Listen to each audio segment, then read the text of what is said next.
Over the course of many years, Adolf Hitler led the killing of 6 million Jews and 5 million others. But how much is 6 million? Whitwell, Tennessee is not a place where you would expect an amazing thing to happen, but that's exactly what did. It's a small town where there is not much diversity. Everyone there was white, Anglo-Saxon, and Protestant. There were no Catholics, no Muslims, and no Jews. Only 1,600 people lived in Whitwell. A former student of Mrs. Hooper, the principal of Whitwell's middle school, suggested that it was time to teach diversity. David Smith, the vice principal, suggested, why not have a Holocaust class? It's a perfect way to embrace your differences and show what hatred can lead to. The language arts teacher and the history teacher were to teach this class. They didn't know much about the Holocaust, but they tried their best to explain. Hitler ended up killing 6 million Jews and 5 million others. One girl stared at her teacher in disbelief. She thought it was a joke. Unfortunately, this was no joke. But how much is 6 million? They decided to do a project to find out. They could collect 6 million of something. But what? What could possibly be used to represent human beings? It has to be small for her to collect 6 million. It shouldn't be something that has no purpose. What kind of message would that send? Buttons, pennies, marbles, nothing seemed right. One child suggested collecting paperclips because when the Nazis invaded Norway, the Norwegians protested the sending of Jews to concentration camps by putting paperclips on their lapels. Ironically, the inventor of the paperclip was a Norwegian himself.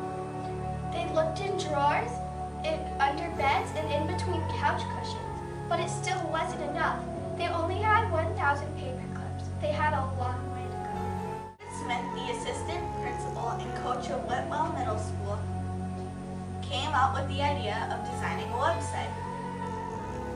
The purpose of the website was to explain their project and ask for contributions. Hundreds of people replied with words of encouragement and lots of paperclips. At the end of the year, the group had only received 160,000 paperclips. They realized that at this pace, it would take them 37.5 years for them to complete their goal. In 1999, Dagmar and Peter Schroeder, White House correspondents for a group of the German newspapers, discovered the school's website at the Holocaust Memorial Museum in Washington, D.C. A Holocaust survivor heard about the website and checked it out for herself. She went to Dagmar and Peter Schroeder, and together they wrote a newspaper article about it. In less than 3 weeks, the school received 2,000 more letters and counted more than 46,000 paperclips. Other newspapers and TV stations around the world picked up the story of Whitwell Middle School and spread the word. They decided to collect 11 million paperclips to represent everyone. Soon, paperclips were being piled all around the school. One teacher finally complained about having paperclips in her classroom as opposed to textbooks. If you're going to let these represent people, they can't just be lying around. She had a good point, so they made up their minds to put them in a memorial. First, they were content with the idea of burning down the paperclips and making a statue. Then, after learning about the millions of Jews burned in crematories, they decided it wasn't a good idea. Peter and Dagmar Schroeder were to find a railcar in Germany.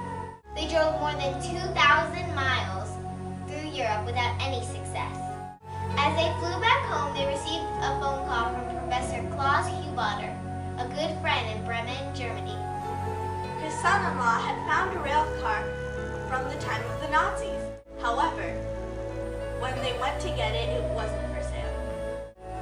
After learning from Peter and Dagmar that 1.5 million kids were killed during the time of the Holocaust, he understood. The rail car was to be sold to them at the price he bought it for. And now, a Norwegian ship would take the rail car for the Children's Holocaust Museum of the Paperclip Project to a small town named Whitwell. There were many problems with the ship along the way. The main oil pump blew, there were 3 storms, and of course, the typical leaks. But that was all worth it when the rail car came rolling into the grassy plains of Whitwell, Tennessee. The date was September 11, 2001. As the rail car slowly came to a stop, alarming news came on. Terrorists had struck the United States. This tragedy is otherwise known as 9/11. Students of Whitwell now had an even bigger reason for their project, to help erase evil. For about 3.5 months, they worked on the rail car. The whole project took 4 years. All of the children from those years were the first ones to walk through the rail car. Tears were shed and hugs were made. All their hard work had finally paid off. They now know And always will know the true meaning of 6 million.